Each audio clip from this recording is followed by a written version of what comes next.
gần 15.000 ca COVID-19 tại 59 tỉnh thành, Hà Nội gần 2.000 F0 mới. Ngày 27 tháng 12, cả nước ghi nhận 14.867 ca COVID-19 mới, với 10.418 F0 cộng đồng. Hà Nội tiếp tục dẫn đầu cả nước với 1.948 F0 mới. Tính từ 16 giờ ngày 26 tháng 12 đến 16 giờ ngày 27 tháng 12, trên hệ thống quốc gia quản lý ca bệnh COVID-19 ghi nhận 14.872 ca nhiễm mới, trong đó 5 ca nhập cảnh và 14.867 ca ghi nhận trong nước, giảm 315 ca so với ngày trước đó tại 59 tỉnh, thành phố, có 10.418 ca trong cộng đồng. Hà Nội với 1.948 ca mắc mới COVID-19 tiếp tục dẫn đầu cả nước, tiếp đến là Tây Ninh, 943, Hải Phòng, 931, Vĩnh Long, 892, Khánh Hòa, 791, Cần Thơ, 711, Đồng Tháp, 701, Bạc Liêu, 595, Thành phố Hồ Chí Minh, 560, Trà Vinh, 544, Bình Định, 501, Cà Mau, 433, Thừa Thiên Huế, 381, Bắc Ninh, 326, Bến Tre, 281, Lâm Đồng, 263, Thanh Hóa, 249, Hưng Yên, 234, Sóc Trăng, 223,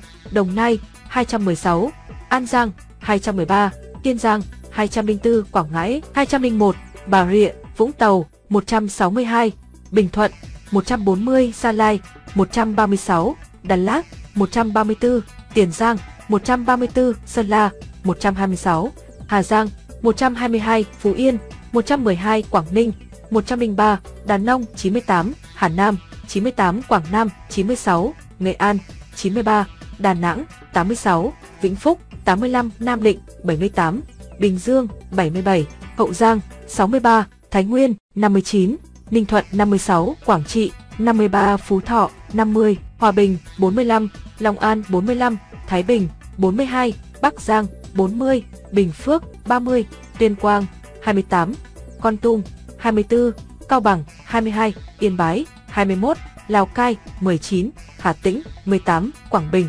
14, Điện Biên, 9, Lai Châu, 8. Các địa phương ghi nhận số ca nhiễm tăng cao nhất so với ngày trước đó. Hải Phòng tăng 664 ca, Phú Yên tăng 110 ca, Sơn La tăng 107 ca. Trung bình số ca nhiễm mới trong nước ghi nhận trong 7 ngày qua là 15.851 ca ngày. Như vậy, kể từ đầu dịch đến nay, Việt Nam có 1.666.545 ca nhiễm, đứng thứ 31 phần 223 quốc gia và vùng lãnh thổ. Trong khi với tỷ lệ số ca nhiễm 1 triệu dân, Việt Nam đứng thứ 144 phần 223 quốc gia và vùng lãnh thổ. Bình quân cứ 1 triệu người có 16.900 ca nhiễm. Trong đợt dịch thứ 4, từ ngày 27 tháng 4 năm 2021 đến nay, số ca nhiễm mới ghi nhận trong nước là 1.660.900 ca, trong đó có 1.256.797 bệnh nhân đã được công bố khỏi bệnh. Các địa phương ghi nhận số nhiễm tích lũy cao trong đợt dịch này: Thành phố Hồ Chí Minh 500.617, Bình Dương 290.240, Đồng Nai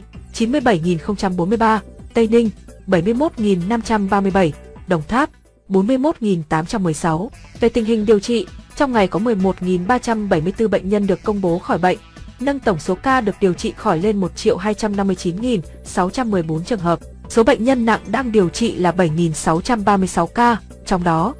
thở oxy qua mặt nạ 5.378 ca, thở oxy dòng cao HFNC 1.178 ca, thở máy không xâm lấn 156 ca, thở máy xâm lấn 905 ca, ECMO 19 ca. Về số bệnh nhân tử vong, từ 17 giờ 30 phút ngày 26 tháng 12 đến 17 giờ 30 phút ngày 27 tháng 12 ghi nhận 204 ca tử vong. Trong đó tại Thành phố Hồ Chí Minh 30, An Giang 22, Đồng Nai 17, Bình Dương 15, Tây Ninh 14, Sóc Trăng 13, Tiền Giang 13, Vĩnh Long 12, Kiên Giang 12, Bà Rịa, Vũng Tàu 11, Cần Thơ 11, Bến Tre 8, Cà Mau 7, Bạc Liêu 6, Khánh Hòa 3, Bình Thuận 3, Trà Vinh 3, Quảng Nam 1, Bình Định 1, Nghệ An 1, Đà Lạt 1. Trung bình số tử vong ghi nhận trong 7 ngày qua là 232 ca ngày. Tổng số ca tử vong do COVID-19 tại Việt Nam tính đến nay là 31.418 ca,